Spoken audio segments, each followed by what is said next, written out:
Gabi, Tagliaferro é notícia. Sim, Pitoli, vamos lá. Vou trazer essa notícia do Poder 360. A primeira turma do STF, Supremo Tribunal Federal, tornou réu nesta quinta-feira Eduardo Tagliaferro, ex-assessor do ministro Alexandre de Moraes, acusado de vazar informações sigilosas e de atuar em articulação com grupos antidemocráticos. A decisão foi tomada por unanimidade. O colegiado acompanhou o voto do relator, Moraes, para receber a denúncia da Procuradoria-Geral da República.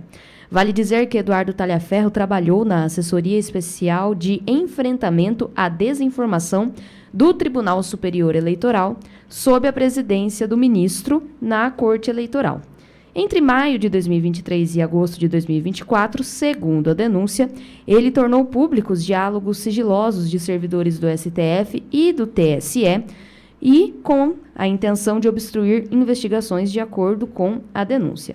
E no dia 2 de setembro deste ano, o ex-assessor de Moraes foi ouvido na Comissão de Segurança Pública do Senado. Ele disse a senadores que o ministro havia cometido uma fraude processual gravíssima ao investigar 8 empresários apoiadores do ex-presidente Jair Bolsonaro durante as eleições de 2022. Então, Tagliaferro agora é réu, Pitoli. Gabi, obrigado. Algumas coisas aí. Primeiro, o absurdo do absurdo, que é o relator ser quem está sendo acusado por Eduardo Tagliaferro. Se no Brasil a gente tivesse o mínimo de vergonha na cara, isso deveria ser escândalo, todas as primeiras páginas dos principais jornais, todo mundo deveria estar falando assim, mas espera um pouquinho, o relator desse processo que coloca Tagliaferro agora na condição de réu, é quem o Tagliaferro expôs. É isso mesmo? Espera um pouquinho, eu estou contando aqui que quem pediu para Tagliaferro, relatou para o Tagliaferro se tornar réu, quem fez esse relatório é quem o Tagliaferro expõe. Não existe a menor possibilidade desse cidadão se colocar como em suspeição, como a gente diz, e dizer o seguinte, olha, ele está me acusando disso, eu me coloco em suspeição, não posso participar disso. Eu não posso ser o relator, eu não posso ser um julgador, não posso, porque ele está dizendo que eu cometi uma fraude processual. Tagliaferro está apontando falhas, crimes cometidos aqui na gestão, na presidência do Tribunal Superior Eleitoral durante o pleito de 22. O Tagliaferro está dizendo isso aqui, ó. Ele está dizendo que sou eu, no caso Alexandre de Moraes, que cometi esses crimes. Então, veja, diz a Constituição que eu não posso, já que eu sou parte dessa história, ser o relator, o julgador de quem me acusa. Mas no Brasil esse absurdo pode. Esse absurdo pode no Brasil. É um absurdo. Isso já, por si só, teria que anular tudo. Olha o que a gente está vivendo no Brasil. O cara que é o exposto pelo Tagliaferro é quem relata contra o Tagliaferro e vai julgar o Tagliaferro. E a gente está achando normal. É inacreditável o que nós estamos vivendo no Brasil. Inacreditável. Os caras estão achando normal. Esse é um ponto. Dentre os pontos aqui abordados pela Gabi, tem a história de vazamento de informação, do grupo de empresários. Lembra que o Guilherme Amado, sempre ele, fez a matéria, aí precisava incriminar aqueles empresários, porque no meio tinha um tal de Luciano Hang, lembra disso? Aí o Luciano Hang estava no grupo de empresários, como eu faço para colocar medo em geral e pegar o Hang? O Guilherme Amado fez uma matéria. Pô, mas só uma matéria e eu vou ferrar os caras? Não, a gente cria uma situação com uma data retroativa. Mas hoje é dia 27, doutor, vou colocar a data do dia 22? Coloca assim, pode colocar. Não, mas hoje é dia 27. Nós vamos colocar a data do dia 22? Pode colocar. Fraude processual. Criando um instrumento para processar, para perseguir, com uma data retroativa. E com detalhe, Tagliaferro tem provas periciadas disso. E ao expor essa situação, Eduardo Tagliaferro, esse é o mensageiro, as pessoas deixaram de olhar para a mensagem estão olhando para o mensageiro. Ah, e esse Tagliaferro é um criminoso.